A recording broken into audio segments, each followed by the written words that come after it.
شباب، شلونكم وشلون صحتكم؟ طبعا اليوم شباب طريقة تحميل البرنامج العراقي. طريقة تحميل البرنامج العراقي طبعا شباب طريقة كل سهلة. الطب على الجوجل، اي متصفح عندك طبعا عليه، تكتب هنا البرنامج العراقي.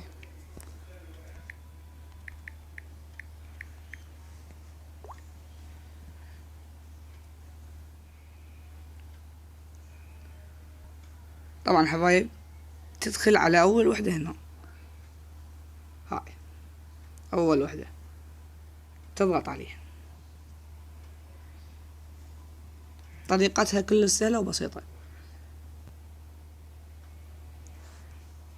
دخلت عليها تعطيها داونلود، هنا داونلود تنزل عندك البرنامج العراقي. هذا هاي الكلمة المستطيل تجيبها تعطيها داونلود. ماشي حبايب، تتنزل عندكم البرنامج. طريقته كلها سهلة ومضمونة 100%. حبايب أنا هنا منزل البرنامج العراقي. عندكم أفضل 5 ألعاب بالعالم. طبعا أفضل 5 ألعاب بالعالم اللي هي أول لعبة كلاش أوف كلانس، أخذت المرتبة الأولى على العالم، 25 مليون تثبيت من حالات التثبيت. ثاني لعبة اللي هي ماينكرافت. طبعا شباب ماينكرافت انتشرت يعني بالفترة الأخيرة، يعني لعبة كلش حلوة وجميلة وانصحكم بتحميلها. ماينكرافت مهكرة راح تطلع عندك. طيب شباب طريقة تحميل كلاش اوف كلانس، تدخلون على كلاش اوف كلانس، تضغطون آخر كلمة، لا الأولى ولا الثانية، آخر كلمة تحميل. راح يطلع لكم هنا 5 ثواني، تنتظرون 5 ثواني، بس دقيقة، 5 ثواني.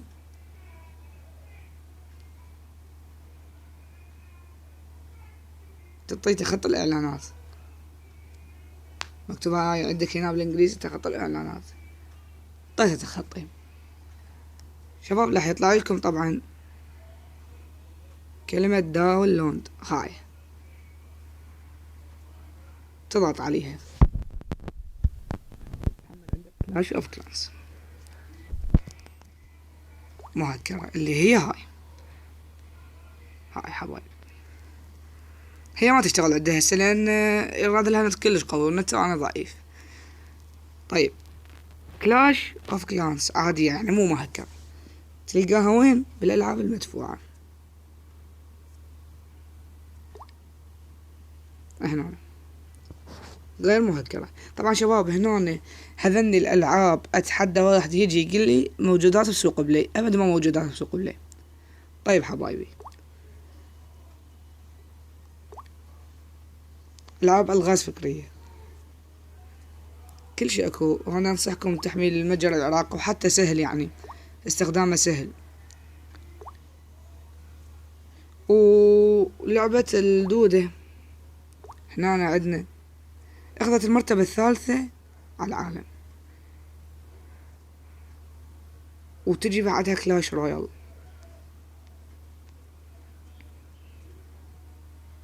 كلاش رويال وتجي وراها لعبة هاي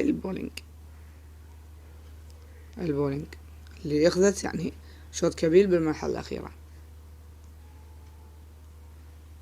طيب حبايبي نفس ما عليكم نفس طريقة كلاش تنزيل ذني البرامج كل سهلة وما يراد لها شي بسيطة. وأرجو الاشتراك بالقناة لأن أنا أول مرة أنشر، وعندي قناة ابن عمي اسمها منتظر الديواني، أحط لكم رابطها بالوصف جوا. المهم حبايب أهم هو ينشر يعني هيك مواضيع حلوة، أهم اشتركوا بقناته. والسلام عليكم ورحمة الله وبركاته. وش عندكم شباب، شو عندكم، شو محتاجين اكتبوا لي بالتعليقات، أنا اللي حنزله لكم. باي حبايب قلبي.